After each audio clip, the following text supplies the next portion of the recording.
तुलसी ना, तुझं आजपासून नाव तुलसी. गुरुजींनी नाव दिलं तुलसी. त्या काळात सुद्धा असे गुरुजी होते. आणि एक सुंदर अशी दीन पाठक बंधूंची असलेली कन्या, जरी तू माझ्या कुटीमध्ये असलास, माझ्या आश्रमात असलास, तरी तुझा मी विवाह लावून देईन. आणि अशा प्रमाणे पाठक कुटुंबामध्ये बरं का तुलसीदासांचा विवाह रत्नावली या अति सुंदर मुलीबरोबर त्यांनी लावून दिला.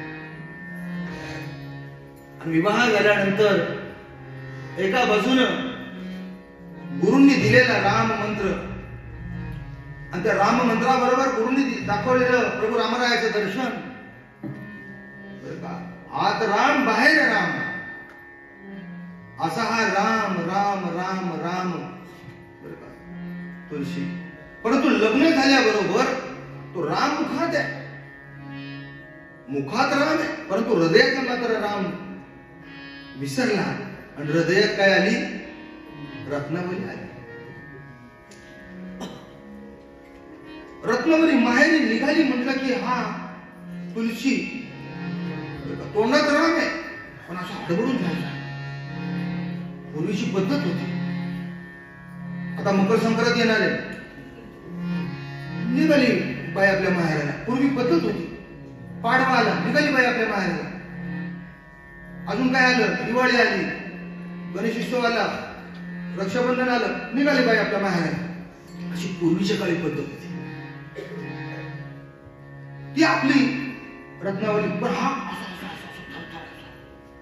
त्याला असं वाटायचं की मला सोडून गेली जाऊ नये. एकदा असंच झालं. आणि भर पावसात आषाढ महिन्यामध्ये कुठला तरी सण आला असेल ना, काहीतरी नागपंचमी वगैरे, बरोबर. आणि गेली रत्नावली.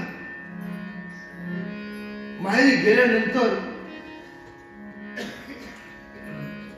थोडासा दुपारचा सायंकाळचा हा थांबला. पण तो जसं बरं का त्या रत्नावलीचं जसं त्याला स्मरण व्हायला लागलं, आठवण व्हायला लागली, तसं काय तुझे पाय जागेवर थांबाला. अशी त्या गंगेला मोठी काय आली होती? भरती आली होती. जायचं तरी कसं? तेवढ्यात काहीतरी त्याला असं दिसलं. महापूर आले त्या गंगेला. त्या काहीतरी दिसण्याचा आधार घेऊन तो त्या गंगेत उडी घेतली. आणि त्याचा आधारानं तो त्यानं गंगा पारही केली. नंतर बघतो तर ते काय होतं, तर ते एक मयत सोडलं होतं. तसंच त्यानं तिकडे ते ढकलून दिलं. तो पलीकडे गेला. पावसाच्या धारा, पूर्वीची ती कौलारू घरं, दारं लावलेली, रात्रीच्या 12, 12:30, 1, 1:30 वाजलेला. दार तरी कसं वाजवावं आणि पावसात तरी कुठं थांबावं. पूर्वी अनेक वेळा गेले असल्यामुळे त्याला एक अंदाज होता की आपली पत्नी आमच्या खोलीत असेल. त्या अंदाजावर तो घरावर चढला. कौला बाजूला घेतली आणि कौला बाजूला करून बरोबर ज्या खोलीत बायको होती त्या कौलातनं खाली बघतो तर पूर्वीची घरं फार उंच असायची. आता तिथनं खाली जायचं म्हणजे काहीतरी दोरी तरी पाहिजे. आणि म्हणून पावसाच्या दिवसामध्ये तिथून त्या वरच्या त्या लगाला खाली लोंबकळताना काहीतरी दिसलं. त्याला वाटलं दोरी आहे, म्हणून त्या दोरीला म्हणून त्याला खाली धरून उडी मारली. तो जसा दोरीला धरून खाली उडी मारली तसं दोरी तो खाली उडी मारल्याबरोबर हातातली दोरी पण त्याच्या हातात खाली आली आणि तो जमिनीवर पडला. पाहतो तर हातात मोठा अजगर होता. आवाजानं तिथं झोपलेली पत्नी जागी झाली. पाहती तर ओला चिंब झालेला आपला पती. आणि तिनं ओळखलं. ती उभी राहिली. तिला आनंद नाही झाला, तिला खेद झाला. आपल्या नवऱ्याबद्दल तिनं खेद व्यक्त केला.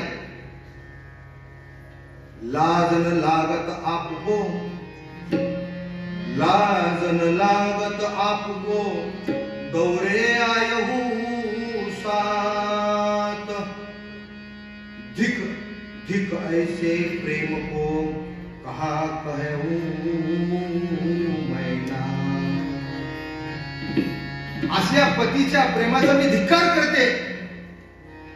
एवढ्या मोठ्या पावसात एवढी मोठी महापूर आलेली नदी ओलांडून आणि एवढ्या मोठ्या कौलावरनं घरावरनं कौलं काढून खाली उडी मारून तुम्ही माझ्यासाठी येता, असल्या प्रेमाचा मी तुमचा धिक्कार करते.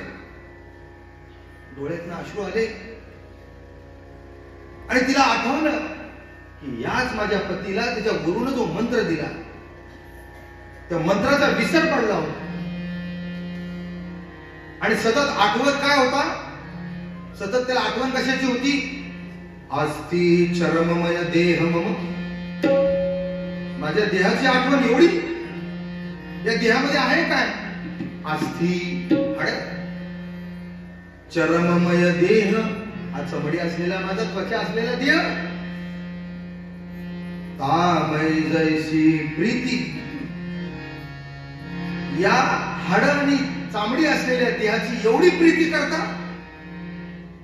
तैसी जो श्रीराम होत न तो भवभीती.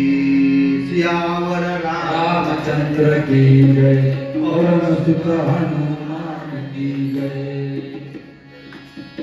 पत्नी म्हणते की माझ्या एवढ्या देहाचं तुम्ही जर एवढ्या माझ्या देहासाठी एवढं जर तुम्ही सगळं दिव्य पार करून इथपर्यंत का, तेवढं जर प्रेम, तेवढी जर भक्ती, जो तुमच्या गुरुने दिलेला राम मंत्र आहे एवढी जर कराल लचकाटीनं, तर तुम्ही काय व्हाल, तुमच्या जीवनामधली जी भवभीती आहे, जी भव नदी आहे, जो भव सागर आहे, तो केव्हाच तुम्ही पार करून जाल, केव्हाच तुम्ही पार करून जा मंडळी.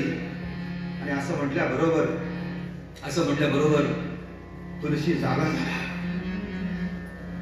गुरुनं मंत्र देऊन, गुरुनं मार्गदर्शन करून जो झटका बसला नव्हता ना, तो पत्नीनं एका दोघ्यातच झटका झाला बरोबर मिळाला. घरातल्या पत्नी कधी पुरुषाला झटके देतात ना, त्याला सहन होत नाही. पण तो झटका तो मिळालेला त्याने जर समजून घेतला ना, तो संसार तर पार करून जाईलच, पण परमार्थ विवेक झाल्याशिवाय राहणार नाही, हे मी तुम्हाला सांगतो. आधी प्रपंच करावा नीटका, मग परमार्थ होईल विवेका. आणि म्हणून गुरु काही विनोदानं म्हणणारे कीर्तनकार मला माहितीये, वक्ते माहितीये, म्हणले हे गुरु, ते सद्गुरु, ते आत्मगुरु, आणि म्हणले घरात जे असतात ते महागुरु. महागुरुचे समजेल त्याला, समजले वाले कोई इशारा काफी.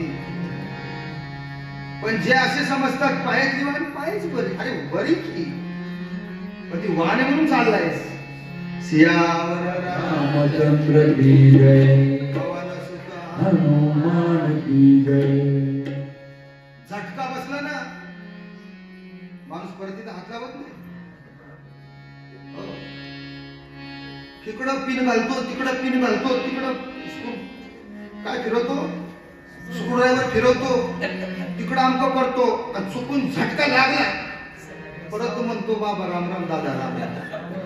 तसा पत्नीचा झटका तुळशीदासांना बसला.